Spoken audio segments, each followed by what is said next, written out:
سب کا بہت شکریہ. بڑی تفصیلات سے آپ نے بتایا. آخر میں مجھے یہ جو آپ مجھے تھوڑا طریقہ کار آپ بتا دیں گے کہ عام جو آپ کا ایک ممبر ہے کیا وہ چیئرمین کا الیکشن لڑ سکتے ہیں؟ جس میں ہم نے کلیئر کر دیا کہ اس میں ہمارے آئین میں ایک شک ہے کہ ہر وہ رکن جس کا پرماننٹ ممبرشپ 6 مہینے کا مکمل ہو چکا ہو تو پارٹی اصولوں سے کوئی انحراف نہ ہو تو وہ پارٹی الیکشن سینٹرل کونسل کے لیے الیکشن لڑ سکتا ہے. عبدالخالق صاحب آپ نے بات کی کہ جو ہے نا سابقہ دور میں بھی ظلم زیادتیاں بلوچستان میں ہوتی آ رہی ہیں تو اس دور میں بھی ہو رہی ہیں, تو آپ اس حکومت کو کیا اس میں تبدیلی سمجھتے ہیں کہ وہ بہتر تھا یہ بہتر تھا, ان میں فرق ہے؟ اصل میں نے کلیئر کر دیا کہ کسی عامر کی حکومت کو ہم بہتر سمجھتے نہیں ہیں. جو آج جو گند ہے, جتنے بھی کرائسس ہیں, یہ اس دور کا ایک تسلسل ہے جو انہوں نے چلا رہے ہیں. اس جمہوری حکومت کے حوالے سے بھی ہم نے کبھی کوشش نہیں کی ہے کہ کوئی جمہوریت کو یہ اپنا دور بے شک مکمل کرے. ہماری ڈیمانڈ یہ ہے کہ ہر جمہوری حکومت اپنا ٹینور مکمل کرے, لیکن اس کے ساتھ ساتھ حکومتی ہر وہ پالیسی کہ اگر فرض کرتے ہیں اس حکومت میں 50-60 کے قریب جو ہے مطلب 4 درجن سے زیادہ جو ہے منسٹرز بیٹھے ہوئے, کسی بھی جمہوری پروسیس میں اس طرح نہیں ہوا ہے کہ کوئی اپوزیشن ہی نہیں ہے. جمہوری اخلاقیات کے بھی منافی ہے, کسی جمہوری پروسیس کے حوالے سے بھی یہ غلط ہے. تو یہ ان کی ناکامی کا ہم ہر وقت جو ہمارا احتجاج ہے وہ آپ کے سامنے, ہم نے بازار میں بھی میڈیا میں بھی سب کے سامنے اپنا احتجاج ریکارڈ کیا ہے, ان کے خلاف بھی کیا. ہم کہتے بھی ہے کہ حکومت جو ہے یہ 4 درجن 5 درجن کے وزراء کو جو ہے برائے مہربانی کسی طریقے سے یہ حکومت میں بھی وہ جو ہے عوام کے ٹیکسوں سے پیسے جمع ہو رہے ہیں, تو یہ اس پہ جو ہے کسی اپنی کارکردگی بہتر بنائے, ورنہ اس کے خلاف ہم بولیں گے. کسی بھی حکومت کے خلاف جب وہ عوام کے مفادات کے ساتھ ان کی حکمرانی متصادم ہو تو ہم ان کے خلاف بولیں گے, ضرور بولیں گے, ان کو کہیں گے کہ بھئی آپ اپنے آپ کو صحیح کریں.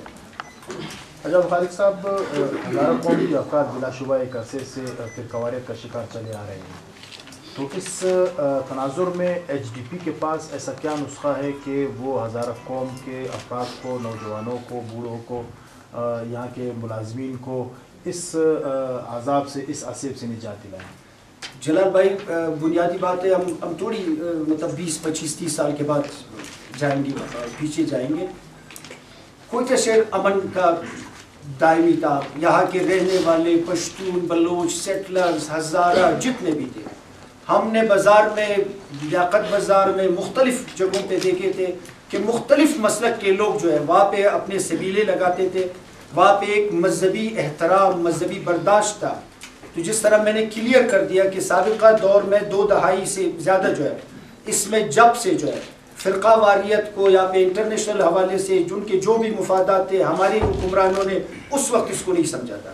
تو یہاں پہ یہ ابھی یہ چیز جو ہے یہ زہر آیا ہوا ہے اس میں. ہمیں کوئٹہ شہر جو ایک ملٹی نیشنل ہے, اس میں مختلف کلچر کے لوگ ہیں, اس میں مختلف عقائد کے لوگ ہیں. یہاں پہ ہو نہیں سکتا جب تک یہاں پہ سب رہنے والے ایک دوسرے کا مسلکی حوالے سے, قومی حوالے سے, کلچر حوالے سے ایک دوسرے کا احترام نہ کریں. تو ہمارے پاس ابھی بھی بفضل خداوند ہزارہ قوم میں خصوصاً جو ہے سیاسی بیداری آیا ہوا ہے, سیاسی شعور آیا ہوا ہے. اس میں ایچ ڈی پی اپنے مختلف پروگراموں کے حوالے سے, کارنر میٹنگوں کے حوالے سے, اپنے لٹریچر کے حوالے سے, اپنے جلسے جلوسوں کے حوالے سے ہم عوام کو جو ہے مطلب وہ سیاسی شعور, وہ اجتماعی شعور, وہ برداشت, مذہبی حوالے سے, قومی حوالے سے ہم ان کو دے رہے ہیں. اور انشاءاللہ اس پہ ہم کافی جو ہے مطلب اچیومنٹ حاصل کر چکے ہیں. اور اس میں ہر ایک کو ہم کہہ رہے ہیں, نہ صرف ہزاروں کے حوالے سے, ہر اس انتہا پسند کو, چاہے وہ کسی بھی مسلک سے, یہاں پہ اگر ہم نے اس شہر کو آباد رکھنا ہے, یہاں پہ ایک دوسرے کو برداشت کرنا ہوگا. اگر یہاں پہ اس شہر کی تمام تر دار و مدار یہاں کی تجارت پر ہے, اور جب یہاں پہ تجارت نہیں ہوگا, یہاں پہ کاروبار نہیں ہوگا, یہاں پہ امن نہیں ہوگا, تو لامحالہ جو ایک دوسرے کے دشمن بنتے رہیں گے اور اس سے جو ہے یہ کسی کے بھی مفادات میں نہیں ہے. عبد خالق صاحب یہاں پہ تمام سیاسی جماعتوں کے جو کارکن ہیں یا سیاسی رہنما ہے وہ ٹارگٹ کلنگ کا شکار ہوتے ہیں, تو اس حوالے سے آپ لوگوں نے سیاسی جماعتوں نے ایک دوسرے کے ساتھ اس حوالے سے کوئی رائے عمل تیار کیا ہے یا اس حوالے سے کوئی عنقریب کوئی اجلاس بلایا ہے کہ بھائی ہم تمام سیاسی جماعتیں ہر کوئی کہہ رہے کہ بھائی ٹارگٹ کلنگ ہو رہی, ناجائز ہو رہے, لیکن ایک دوسرے کے ساتھ آپ لوگ قریب نہیں آتے, اس کی کیا وجہ؟ اچھا, اس میں خصوصاً ایچ ڈی پی کا یہ موقف رہا ہے. ہم نے مختلف پریس کانفرنس میں آپ کے سامنے ریکارڈ میں بھی ہے, جلسے میں بھی ہے, اپنی ریلی میں, اپنے دھرنے میں بھی ہم نے میسیج دیے ہے, مختلف کانفرنس اور سیمینارز میں تمام سیاسی پارٹیوں کو ہم نے وہ میسیج دیے ہوئے کہ ایچ ڈی پی کم از کم ہر اس جمہوری الائنس کا جو یہاں اس شہر کی صوبے کی فلاح و بہبود کے حوالے سے ہو, ہم اس کے لیے بیٹھنے کے لیے تیار ہیں.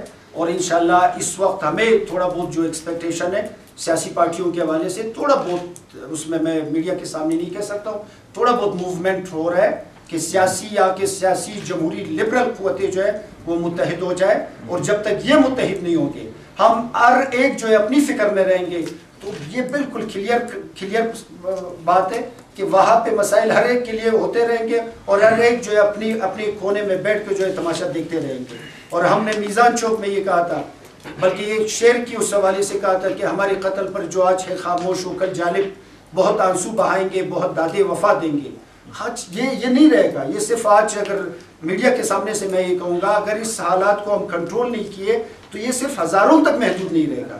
یہ سب پہ ایک دوسرے کو یہ سول وار کی طرف جا رہا ہے ہمارے شہر جو ہے. اور ایک کوشش بھی یہی ہے کہ یہاں پہ وہ صورتحال پیدا کیا جائے کہ اس صورتحال سے یہاں کے عوام جو ہے کم از کم سکھ کا سانس نہ لے. خالد صاحب, آپ نے بہت سی چیزوں کا ذکر کیا. ایک تو آپ نے یہ ذکر کیا کہ افغانستان میں وہاں پر کوئی حکومت نہیں ہے, یہ بھی سوال نمائندہ حکومت شاید خیالات کیسی طرح تھا. دوسری بات یہ کہ پولیٹکس میں تو ظاہر ہے دوست دشمن کو تو آپ نے پہلے دن سے نظر میں رکھنا ہے کہ دوست ہے دشمن ہے ہمارا. آپ نے 3-4 چیزیں مجھتی ہے کہ آپ نے ایک وقت زیادہ جو برادری ہے وہ ٹارگٹ کلنگ کا شکار ہے. آپ نے یہ نہیں بتایا کہ اس ٹارگٹ کلنگ کے شکار میں کون ملوث ہے. یعنی صرف 1-2 نام لینے سے تو وہ ظاہر وہ نہیں ہوئے گا نا, اس کے پیچھے کوئی قوت ہوئے گی. اور آپ نے ایک اور بھی بات کی کہ ایچ ڈی پی کا رسر روکنے کے لیے ہمارے کارکنوں کو کیا, وہ لوگ کون ہیں اور یہ لوگ کون ہیں ان کے پیچھے؟ اچھا, اس میں ہزاروں میں تو اس سے پہلے سب کو بھی کلیئر ہے, جو جتنے بھی پروٹیسٹ ہوئے حکومت وقت کے حوالے سے, یہاں کے لا انفورسمنٹ کے خلاف جو ہے, یہاں کے جو پولیس ہے, انتظام ہے, وہ سب سے زیادہ جو پروٹیسٹ کیا ہے چاہے اسٹریٹ حوالے سے, ہر حوالے سے حکومت کے خلاف ایچ ڈی پی نے ہی کیا ہے. جو رہی بات 19 جولائی, اب میں مثال دوں گا, ہمارے 12 کارکنوں پہ 2 تانوں میں جو ہے 302 کاٹا کیا. 19 جولائی 2008 کو جہاں پہ ٹی ایف والوں نے 8 بندوں کو ہزارہ ٹاؤن پہ ایک پرامن احتجاج پہ 8 باقی پروٹیسٹرز کو جو ہے مطلب جو پروٹیسٹ کرنے والے تھے ان کو جو ہے مطلب شہید کیا گیا. وہاں پہ بھی اس وقت بھی ہم نے پروٹیسٹ کیا, لیکن اس کے بدلے میں ایچ ڈی پی کے 12 کارکنوں پہ, ہمارے یونٹ صدر پہ, یونٹ سیکٹریز پہ, جتنے بھی وہاں پہ تھے, ان کے اوپر 2 تانوں میں آج 2 سال سے ہم کیس کاٹ رہے ہیں. دوسرے مختلف بے بنیاد جو کیسز ہیں وہ حکومت کر رہے ہیں اس حوالے سے کہ ایچ ڈی پی کو دبانے کے حوالے سے, چونکہ ہزارہ قوم میں صرف پروٹیسٹ کرنے والے, بیدار سیاسی شعور رکھنے والا ایک ہی ادارہ ایچ ڈی پی ہے, وہ اس حوالے سے انہوں نے کیا ہے. دوسری بات ہے کہ افغانستان کے حوالے سے آپ نے کچھ پوچھا. افغانستان میں ہمارا موقف بہت کلیئر ہے کہ افغانستان میں وہاں کے عوام کو رہنے دیا جائے, وہاں کے عوام میں کوئی بیرونی مداخلت نہ کیا جائے. بس جتنا بھی ہم نے کیا ہے, ہمارے حکمرانوں کو بھی, ہمارے پالیسی میکرز کو بھی ابھی ہوش کے ناخن لینا چاہیے کہ کم از کم ہمسایہ ممالک میں, جس طرح میں نے بہت سارے اس میں کہ ایک طرف ایران بانٹ لگا رہا ہے, دوسری طرف افغانستان جو ہے مطلب افغانستان کی صورت ہے کہ ایک سال میں تقریباً 50 یا 100 سے زیادہ اسٹیٹمنٹ ایک اسٹیٹ کا جو ہے پریزیڈنٹ جو ہے کسی اور اسٹیٹ کے خلاف دے رہا ہے. تو اس کی ضرورت یہ ہے کہ وہاں پہ جو ہے بجائے اس کا کہ ہم وہاں پہ دوستی کریں, کوئی اس طرح کا کسی صورت میں بھی مداخلت چاہے کسی بھی جگہ سے وہاں پہ ہو, ہم اس کی جو ہے مطلب وہ اس کو جو ہے اچھا نہیں سمجھتے. ابھی ہمیں سوچنا چاہیے اپنے حوالے سے, اپنے اندرونی حوالے سے, داخلی تشکیلاتی حوالے سے ہمیں سوچنا چاہیے کہ یہاں پہ کیا ہو رہا ہے. ہم داخلہ ہماری اپنی داخلہ پالیسی کے حوالے سے، صوبوں کے حوالے سے ہمیں دیکھنا ہے، یہاں کے قوموں کے حوالے سے ہم نے دیکھنا ہے. ان چیزوں پہ اثر نو ہمیں ہماری پالیسی میکرز کو جو ہے ان چیزوں کا اثر نو جائزہ لینا چاہیے کہ کہاں پہ ان سے غلطی ہوئی ہے، اور اس غلطی کو ختم کرنے کے لیے وہ اس میں سوچنا چاہیے. بہت عمیقانہ اس میں سوچنا چاہیے، ڈیپلی اس میں سوچنا چاہیے. صاحب آپ کی جو برادری ہے اس میں ایجوکیشن اور شعور کی جو جس سطح پہ ہے وہ سب لوگ تسلیم کرنے کو تیار ہیں، لیکن یہ جو رستہ ہے آپ کا وہ پارلیمانی سیاست کا رستہ ہے.